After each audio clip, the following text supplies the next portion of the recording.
What the heck is going on friends, मेरा नाम है विक इंडिकोडर की तरफ से और आप सभी को बहुत बहुत स्वागत है। दोस्तों आज एक्चुअली मेरे पास एक बहुत ही इंटरेस्टिंग फ़ोन है और ये फ़ोन एक्चुअली ऐसे कुछ स्पेक्स ऑफर करते हैं जो कि इस सेगमेंट में दूसरे मेजर ब्रांड्स के स्मार्टफोन्स भी ऑफर नहीं करते हैं। तो ये है इन्फिनिक्स का नया लॉन्च हुआ नोट 7 और इस वीडियो में मैं इसका फुल रिव्यू करने जा रहा हूँ, इसकी अच्छाई बुराई सब कुछ बताने जा रहा हूँ। लेकिन उससे पहले बता देता हूँ कि मे बी आज या फिर कल मैं इसके ऊपर एक dedicated call of duty game play भी अपलोड करने वाला हूँ, तो सब कुछ दिखाऊंगा। उससे पहले छोटा सा रिक्वेस्ट, अगर चैनल पे नया आया है तो चैनल को सब्सक्राइब करने के साथ साथ बेल आइकन को प्रेस कीजिए ताकि आपको हमारे वीडियोस के नोटिफिकेशन मिलते रहे, और अगर पहले से ही कर दिया है देन थैंक यू।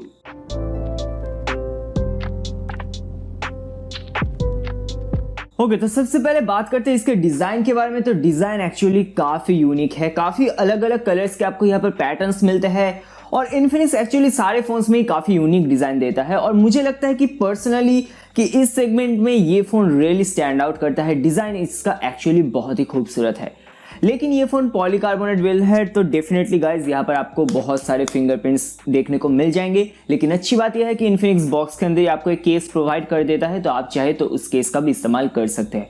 ओवरऑल अगर मैं इसके बिल्ड क्वालिटी के बारे में बात करूँ देन ये प्राइस के हिसाब से बिल्कुल सही है। इसके जो साइड बटन्स है वो मैं बोलूँगा काफ़ी रिस्पॉन्सिव है, लेकिन एक चीज़ मैंने यहाँ पर नोटिस किया है कि ये जो बटन्स है वो थोड़े से अंदर ज़्यादा घुसे हुए हैं, तो अगर ये थोड़े से बाहर होते तो एक बेटर टैक्टाइल फीलिंग आता।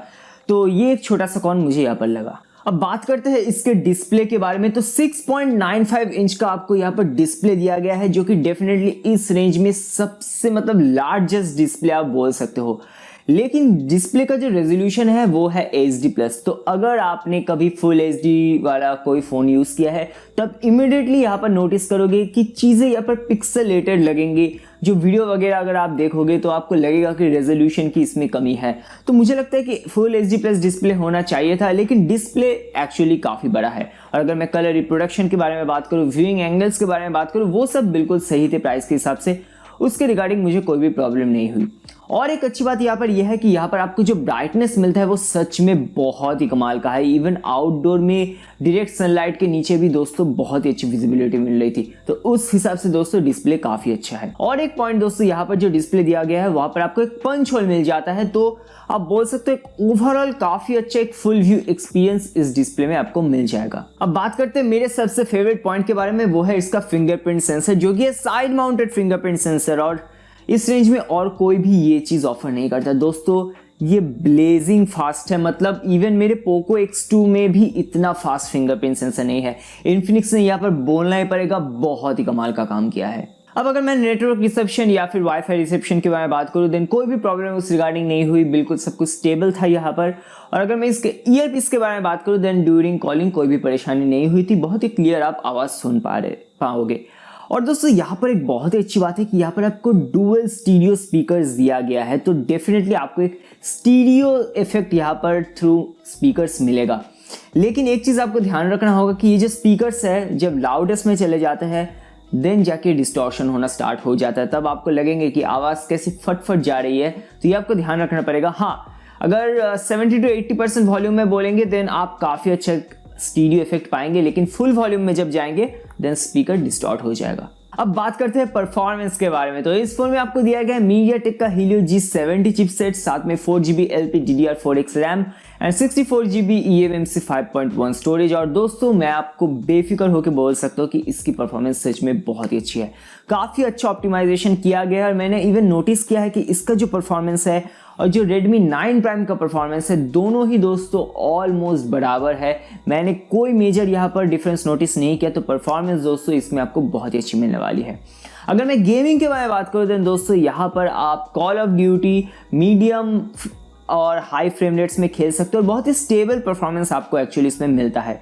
और अगर मैं गेमिंग के बारे में बात करूँ तो दोस्तों गेमिंग ये बेस्ट फ़ोन नहीं होगा गेमिंग के लिए, इवन Redmi 9 Prime में आपको बेटर गेमिंग मिल जाएगा। तो ये गेमिंग के मामले में मैं बोलूँगा थोड़ा सा ऑप्टिमाइजेशन इसमें कम हो गया है। अब सेंसर के बारे में बात करें तो सभी टाइप के सेंसर यहाँ पर आपको मिल जाते हैं, इंक्लूडिंग जायरो सेंसर और दोस्तों यहाँ पर आपको ट्रिपल कार्ड स्लॉट भी दिया गया है, तो आप 2 सिम कार्ड और 1 SD कार्ड एक साथ यूज कर पाओगे।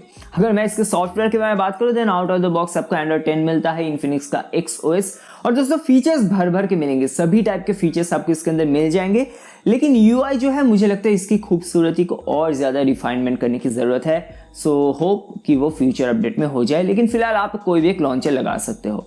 अब दोस्तों बात करते हैं इसकी कैमरास के बारे में। तो क्वाड रियर कैमरा सेटअप आपको दिया गया है। प्राइमरी है 40 मेगापिक्सल का सेंसर, उसके बाद 2 मेगापिक्सल का डेप्थ सेंसर, 2 मेगापिक्सल का मैक्रो सेंसर और 2 मेगापिक्सल का कुछ video lens. I don't know वो कैसे काम करता है, लेकिन अगर मैं प्राइमरी कैमरा की क्वालिटी के बारे में बात करूँ देन इन्फिनिक्स ने इस बार सच में काफ़ी अच्छा काम किया है। ऑप्टिमाइजेशन बहुत ही अच्छी है।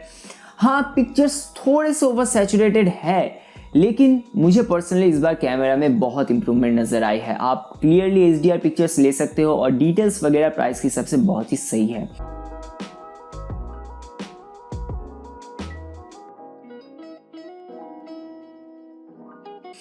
एक चीज़ दोस्तों यहाँ पर बोलना ही पड़ेगा कि इन्फिनिक्स ने यहाँ पर इस बार सुपर नाइट मोड दिया है और ये नाइट मोड बहुत ही कमाल का काम करता है। आप क्लियर एक यहाँ पर इंप्रूवमेंट नोटिस कर सकते हो in terms of details and colours. Night mode सच में यहाँ पर बहुत ही अच्छा काम करता है, तो इस बार इन्फिनिक्स को थम्स अप देना ही होगा। और दोस्तों यहाँ पर फ्रंट और रियर साइड दोनों में ही आपको EIS का सपोर्ट भी दिया गया है, और दोस्तों इस रेंज में भी आपको काफ़ी स्टेबल वीडियोज़ मिल जाएंगे।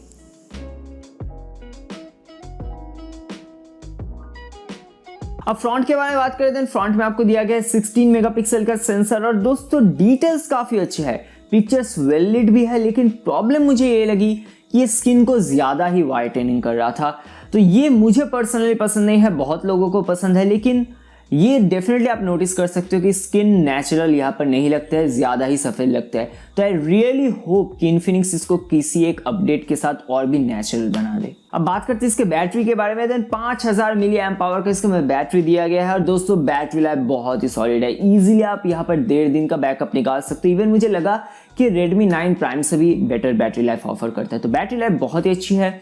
और यहाँ पर आपको दिया गया है टाइप सी पोर्ट, तो आई डोंट नो वाई, मैंने रियली उम्मीद किया था कि टाइप सी पोर्ट मिलेगा, बट चलो कोई नहीं। अच्छी बात यह है कि ये 18 वाट फास्ट चार्जिंग सपोर्ट करता है, और फास्ट चार्जर आपको बॉक्स के अंदर ही दिया गया, तो ये भी एक बहुत ही अच्छा काम इन्फिनिक्स ने यहाँ पर किया है। और चार्जिंग होने में दोस्तों ये अराउंड 2 घंटा 20 मिनट के अराउंड लगा देता है। और अगर मैं ओवर हीटिंग के बारे में बात करूँ तो दोस्तों ये फ़ोन बिल्कुल भी ओवर हीट नहीं होता है। इवन मैंने इसमें एक्सटेंसिव गेमिंग भी किया था, और वहाँ पर भी मुझे मेजर कोई भी हीटिंग इशू नज़र नहीं आई थी, तो हीटिंग में आपको कोई भी प्रॉब्लम नहीं होगी। अब दोस्तों आते हैं फाइनल वर्डिक्ट में कि क्या आपको ये स्मार्टफोन लेना चाहिए। Well honestly at this time मुझे नहीं पता इसका प्राइसिंग कितनी है, लेकिन अगर इन्फिनिक्स किसी तरह से इसका प्राइसिंग 11 से 11,500 रुपीज़ के अंदर रख पाता है देन मैं बोलूँगा एक काफ़ी अच्छा ऑप्शन ये हो सकता है। बिकॉज यहाँ पर हाँ आपको फुल HD+ डिस्प्ले नहीं मिलता है, लेकिन एक काफ़ी लार्ज डिस्प्ले मिलता है, पंच होल डिस्प्ले मिलता है, side mounted blazing fast fingerprint sensor मिलता है, रेयर कैमरा की क्वालिटी काफ़ी अच्छी है, बैटरी लाइफ काफ़ी अच्छी है, फास्ट चार्जिंग आपको मिलता है, चार्जर बॉक्स के अंदर है, और परफॉर्मेंस भी दोस्तों काफ़ी अच्छा है। तो अगर इस प्राइस रेंज में आपको मिल जाता है देन मैं फ़ोन को रिकमेंड कर सकता हूँ। लेकिन अगर ये फ़ोन 12,000 रुपीज़ टच करता है दोस्तों देन तब और सेंस नहीं बनेगा, बिकॉज उस रेंज में जाके आपको Redmi Note 9 मिल जाएगा, और वो फ़ोन इससे बेटर होगा डेफिनेटली। तो दोस्तों यही था मेरा ओपिनियन, आपको कैसा लगा कमेंट करना ना भूलिए। वीडियो अच्छा लगे तो डेफिनेटली लाइक कीजिए। तो आपका दिन शुभ रहे, मिलता है अगले वीडियो में, एंड पीस।